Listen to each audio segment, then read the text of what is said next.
नमस्कार, सत श्री अकाल, अस्सलाम वालेकुम, खुशामदीन। कैसे हैं दोस्तों? उम्मीद है अपने पंजाबी देख रहे सभी फैंस और उनके परिवार हमेशा की तरह बढ़िया ही होंगे। हमारा मकसद हिंदी में सिर्फ बनाने का यही है कि तमाम जितने भी देशों विदेशों में हमारे दोस्त रहते हैं उनको पंजाब की धरती, पंजाब की संस्कृति, पंजाब के योद्धाओं, पंजाब के तमाम शख्सियत के बारे में, पंजाब की सरजमीन के बारे में उनको पूर्णतः नॉलेज मिल सके। जो भी इस वीडियो को पहली बार देख रहे हैं, लाइक, शेयर, कमेंट, सब्सक्राइब और बेल आइकॉन दबाना ना भूलें, तो आगे की आने वाली वीडियो आप तक सबसे पहले पहुंचे। तो चलिए दोस्तों, बात करते हैं। आज भले ही देश के ये वीर हमारे बीच नहीं हैं, लेकिन वे कल भी देश के लिए मिसाल थे और आज भी मिसाल हैं। तो आइए किसी शायरी की इन पंक्तियों के साथ हम इन अमर सपूतों से जुड़े हुए कुछ पहलुओं को टटोलने की कोशिश करते हैं। आओ झुककर सलाम करें उनको जिनके हिस्से में ये मुकाम आता है। खुशनसीब होता है वो खून जो देश के काम आता है। उन्हें ये फिक्र है हरदम नए तर्ज ए ज़फ़ा क्या है।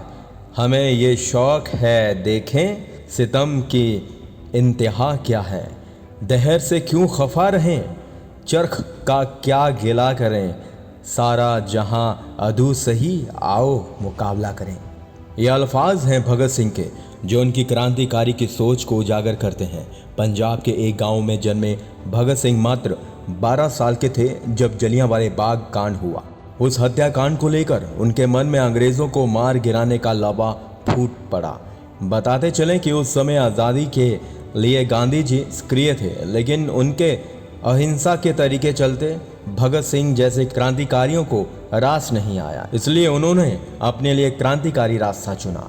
भगत सिंह के मन में क्रांति की ज्वाला तेजी से बढ़ ही रही थी कि काकोरी कांड ने उसमें घी डालने का काम किया। इस कांड में राम प्रसाद बिस्मिल के साथ 4 और क्रांतिकारियों को फांसी पर लटका दिया गया था, जिनके बाद भगत सिंह ने यह तय कर लिया कि वे अंग्रेज़ों को मार गिराएंगे।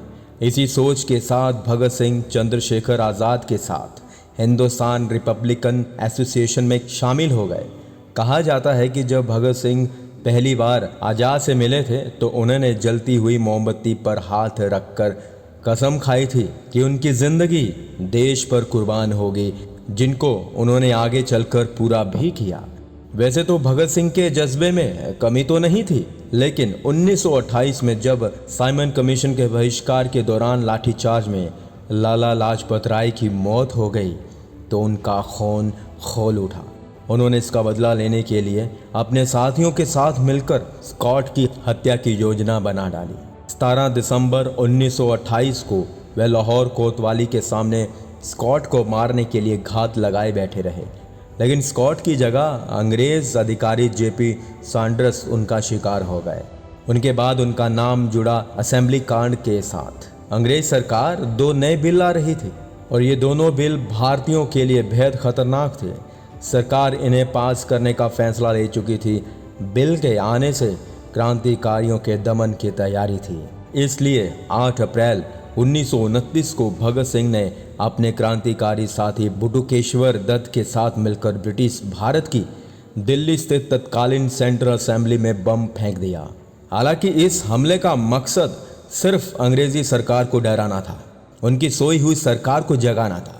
इसलिए बम सभागार के बीच में फेंका गया ताकि कोई घायल ना हो, और इस घटना में कोई घायल भी नहीं हुआ था।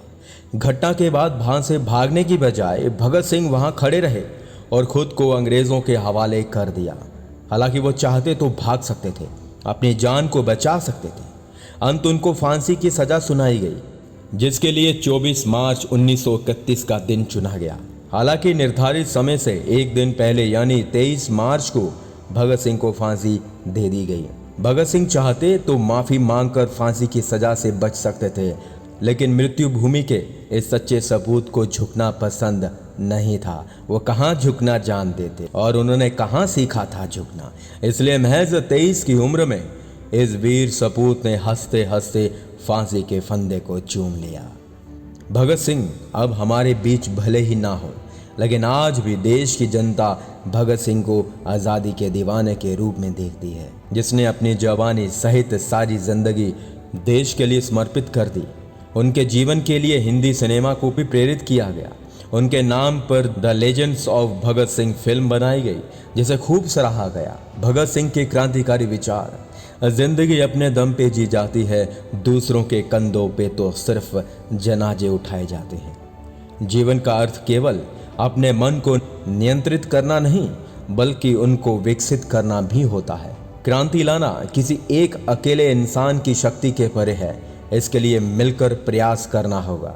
क्रांति मानव जाति का एक अतुल्य अधिकार है। स्वतंत्रता सभी का एक कभी ना खत्म होने वाला जन्मसिद्ध अधिकार है। क्रांतिकारी विचारों के लिए एक स्वतंत्र भावना का होना बहुत जरूरी है। प्रेमी, पागल और कवि एक ही चीज से बने होते हैं और देशभक्तों को अक्सर लोग पागल कहते हैं।